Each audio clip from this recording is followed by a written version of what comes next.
झारखंड में जनवरी 2026 के जो आखिर उनमें जो कुछ भी हुआ, आज हम उसकी गहराई से पड़ताल करेंगे। हाँ। हमारे पास जो स्रोत हैं वो पुरस्कारों के बारे में बताते हैं, खेल की दुनिया की जीतों के बारे में और कुछ बड़ी सरकारी घोषणाओं के बारे में भी। बिल्कुल। तो चलिए देखते हैं कि इन सुर्खियों के पीछे की असली कहानी क्या है। और यहाँ दिलचस्प बात यह है कि ये सारी खबरें मतलब एक दूसरे से कहीं ना कहीं जुड़ी हुई हैं। अच्छा। हाँ, एक तरफ अंतर्राष्ट्रीय मंच पर झारखंड की पहचान बन रही है, तो दूसरी तरफ जो जमीनी हकीकत है वो कुछ और ही कहानी कह रही है। तो ये चर्चा दिखाएगी कि झारखंड किन उम्मीदों और कह सकते हैं मुश्किलों के बीच अपना रास्ता बना रहा है। तो शुरुआत करते हैं उस खबर से जिसने शायद सबसे ज्यादा ध्यान खींचा। शिबू सोरेन। बिल्कुल।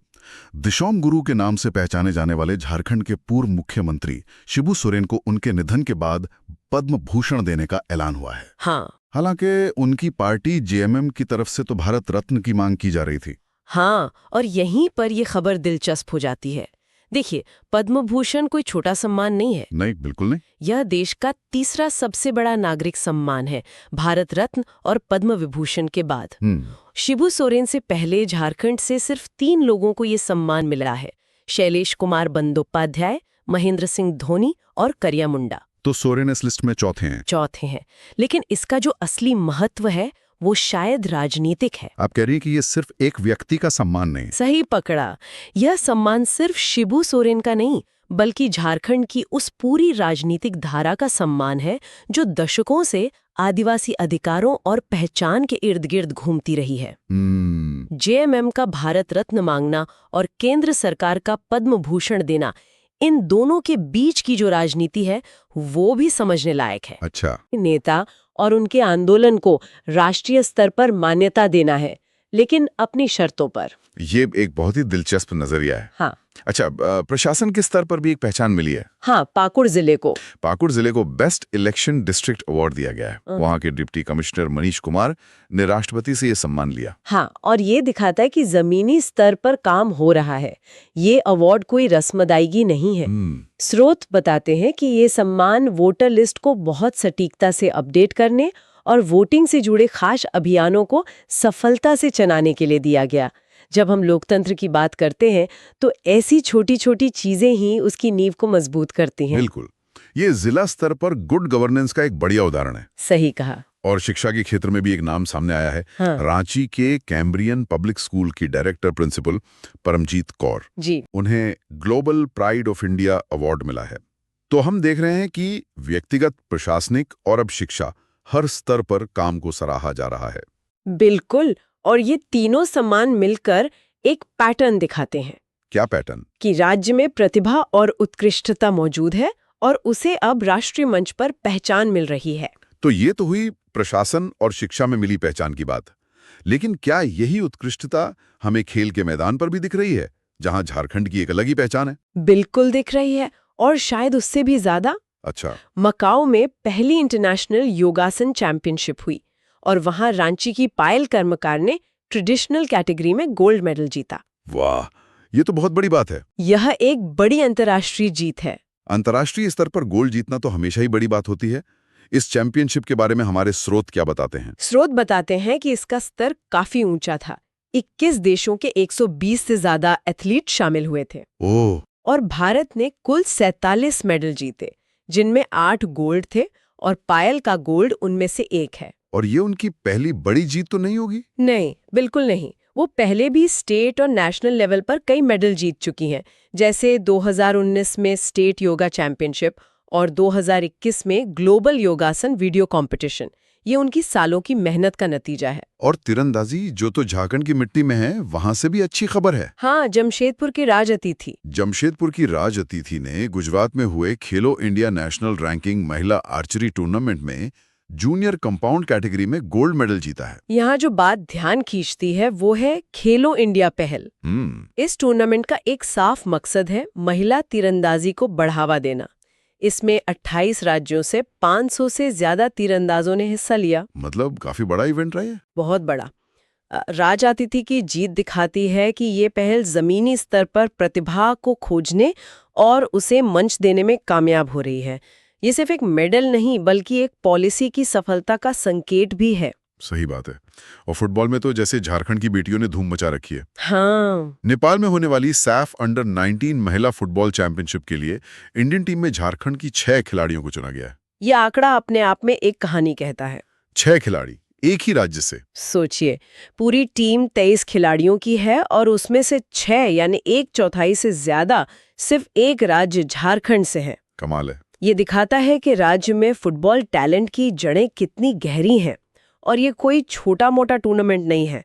सैफ यानी साउथ एशियन फुटबॉल फेडरेशन में भारत, बांग्लादेश, नेपाल जैसे देश शामिल हैं। इन लड़कियों का यहाँ तक पहुँचना बहुत बड़ी बात है। और एक नियुक्ति भी हुई है। आशा कुमारी को राज्य की सीनियर महिला कबड्डी टीम का हेड कोच बनाया गया है। जी, वो खूंटी जिले से हैं। और खुद भी एक नेशनल लेवल की खिलाड़ी रह चुकी हैं। और यही सबसे अच्छी बात है, ये एक सकारात्मक चक्र है। जब एक अनुभवी खिलाड़ी कोच बनता है तो टीम को बहुत फायदा होता है। क्यों? क्योंकि वो खेल की बारीकियों को सिर्फ थ्योरी में नहीं बल्कि प्रैक्टिकल तौर पर भी समझते हैं। हाँ, ये एक अच्छा कदम है। लेकिन क्या हमारे पास ऐसे मौके और संसाधन हैं कि हम हर अनुभवी खिलाड़ी को इस तरह सिस्टम में वापस ला सकें? या आशा कुमारी का मामला एक अपवाद है, एक अच्छी खबर जो कभी कभी आती है? ये एक बहुत जरूरी सवाल है। फिलहाल ये व्यक्तिगत प्रयासों और कुछ मौकों पर ज्यादा निर्भर करता है। एक व्यवस्थित ढांचा बनाना जहां हर पूर्व खिलाड़ी अपनी विशेषज्ञता का योगदान दे सके, ये अगली बड़ी चुनौती है। सही। आशा कुमारी की नियुक्ति उस दिशा में एक उम्मीद जगाती है। चलिए, अब उन 2 तस्वीरों को एक साथ रखते हैं जिनके बारे में हमने शुरू में बात की थी। जी। एक तरफ हम दावोस में वर्ल्ड इकोनॉमिक फोरम में 11,000 करोड़ के ग्रीन स्टील निवेश की बात कर रहे हैं। हाँ। और दूसरी तरफ हमारे ही स्रोत बताते हैं कि राज्य में एक परिवार का औसत खर्च देश में लगभग सबसे कम है। इन 2 बिल्कुल अलग तस्वीरों को एक साथ कैसे देखा जाए? ये झारखंड की कहानी का सबसे बड़ा विरोधाभास है। अच्छा। पहले निवेश की बात करते हैं। दावोस में झारखंड सरकार और टाटा स्टील के बीच एक लेटर ऑफ इंटेंट साइन हुआ है। ये सिर्फ एक और फैक्ट्री लगाने का सौदा नहीं है। इसमें जो शब्द सबसे जरूरी है वो है ग्रीन स्टील टेक्नोलॉजी। एक आम इंसान के लिए इन तकनीकों का क्या मतलब है? क्या इससे बनने वाला स्टील बेहतर होगा या बस पर्यावरण के लिए कम नुकसानदेह है? दोनों। इसका मतलब है कम कार्बन उत्सर्जन वाला औद्योगिक विकास। हाँ, स्रोत बताते हैं कि इसमें हिसारणा और ईसे मेल्ट जैसी एडवांस्ड आयन मेकिंग टेक का इस्तेमाल होगा।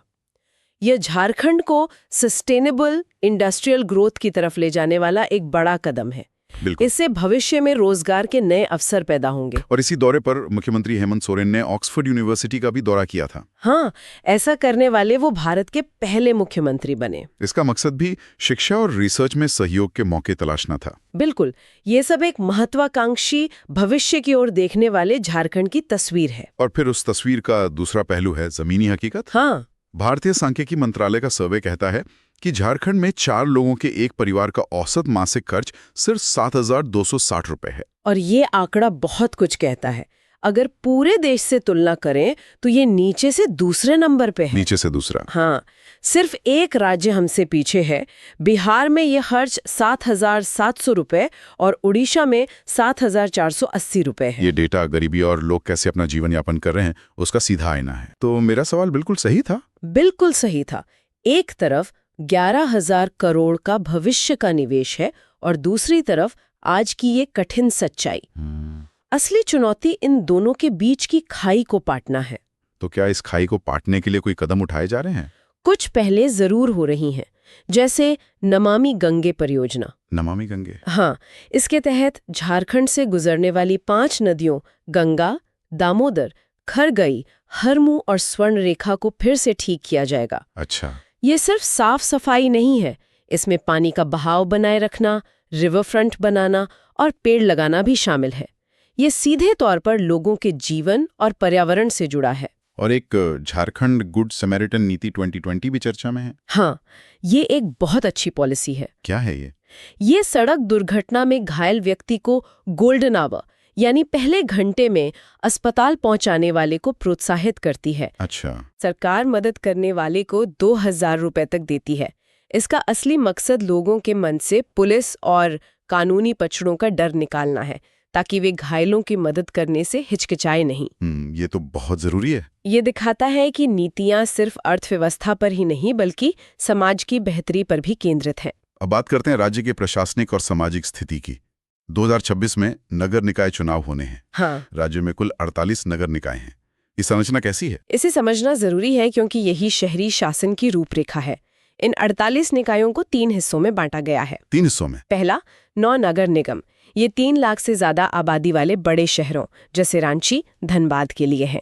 इनके हेड को मेयर कहते हैं। ठीक है। दूसरा, 20 नगर परिषद। ये 25,000 से 3 लाख की आबादी वाले मध्यम आकार के शहरों के लिए हैं। इनके हेड चेयरमैन होते हैं। और तीसरा? 19 नगर पंचायतें। ये उन इलाकों के लिए हैं जो गांव से शहर बन रहे हैं, जिनकी आबादी 5,000 से 25,000 के बीच है। अच्छा। और एक और जरूरी बात, इन चुनावों की देखरेख करने वाले झारखंड राज्य निर्वाचन आयोग की नई अध्यक्ष अलका तिवारी हैं। पहली महिला अध्यक्ष है ना? हाँ, वो इस पद पर पहुंचने वाली पहली महिला है। ये तो ही शासन की बात, लेकिन एक बेहद चिंताजनक खबर भी है। देवघर की? हाँ, आरबीआई ने देवघर जिले को देश का पहला banking cyber fraud high risk area घोषित किया है। ये बहुत बहुत गंभीर मामला है। देवघर अब इस मामले में जामताड़ा से भी आगे निकल गया है, जो पहले से ही साइबर क्राइम के लिए बदनाम था। जनताड़ा से भी आगे? हाँ, स्रोत के मुताबिक देवघर से रोजाना करीबन 30 लाख रुपए की ऑनलाइन ठगी हो रही है। 30 लाख रुपए रोज? ये कितनी बड़ी विडंबना है कि जिस राज्य में कुछ परिवार महीने में 7,000 रुपए पर गुजारा कर रहे हैं, उसी राज्य के एक जिले से अपराधी रोज 30 लाख रुपए की ठगी कर रहे हैं। ये अपराधी देवघर में बैठकर पूरे देश में लोगों को अपना निशाना बना रहे हैं। ये राज्य के लिए एक बहुत बड़ी कानून व्यवस्था और प्रतिष्ठा की चुनौती है। ये वाकई में चौंकाने वाला है। इन बड़ी खबरों के अलावा कुछ और झलकियां भी हैं जो राज्य की संस्थागत क्षमताओं को दिखाती हैं। हाँ, इन्हें एक लिस्ट की तरह देखने के बजाय एक साथ देखना चाहिए। जैसे 77वें गणतंत्र दिवस पर रांची में 12 झांकियां निकाली गईं। ये राज्य की सांस्कृतिक और विकासात्मक कहानी कहने का एक तरीका है। और खेल के बुनियादी ढांचे के लिहाज से भी एक अहम घटना हुई। जी, झारखंड ने पहली बार 60वीं राष्ट्रीय क्रॉस कंट्री एथलेटिक्स की मेजबानी की। बिल्कुल। इसमें 35 टीमों और 772 एथलीटों ने हिस्सा लिया और रेलवे स्पोर्ट्स प्रमोशन बोर्ड विजेता रहा। किसी राष्ट्रीय चैंपियनशिप की सफल मेजबानी करना दिखाता है कि राज्य में बड़े आयोजन करने की क्षमता बढ़ रही है। सही बात है। इसी तरह नौसेना प्रमुख एडमिरल दिनेश कुमार त्रिपाठी का रांची का 2 दिवसीय दौरा और विकसित भारत 2047 पर उनका लेक्चर, ये सब राज्य के बढ़ते राष्ट्रीय प्रोफाइल को दिखाता है। और अंत में पुलिस बल के मनोबल के लिए भी एक खबर है। हाँ, झारखंड पुलिस के 12 अधिकारियों और कर्मियों को पुलिस मेडल से सम्मानित किया गया। हाँ, और इनमें डीएसपी सुधीर कुमार को उनकी 25 साल की शानदार सेवा के लिए राष्ट्रपति पुलिस पदक मिला, जो एक बहुत बड़ा सम्मान है। ये सभी घटनाएं, झांकियां, खेल आयोजन, बड़े दौरे और पुलिस सम्मान मिलकर एक तस्वीर बनाती हैं कि राज्य की संस्थाएं मजबूत हो रही हैं। तो अगर हम इस पूरी चर्चा को समेटें तो एक तरफ पद्म भूषण जैसा राष्ट्रीय सम्मान है, वर्ल्ड इकोनॉमिक फोरम में भविष्य के निवेश के समझौते हैं और ऑक्सफोर्ड में अकेडमिक पहचान बन रही है। बिल्कुल। और दूसरी तरफ देश में सबसे कम घरेलू खर्च में से एक और साइबर क्राइम का नया केंद्र बनने जैसी गहरी चुनौतियां मुंह बाए खड़ी हैं। बिल्कुल, ये सभी घटनाएं एक ऐसे राज्य की कहानी कहती है जिसमें अपार संभावनाएं और प्रतिभा है, चाहे वो खेल में हो, शिक्षा में हो या कला में। लेकिन उसे अपनी सामाजिक आर्थिक समस्याओं से भी लगातार जूझना पड़ रहा है।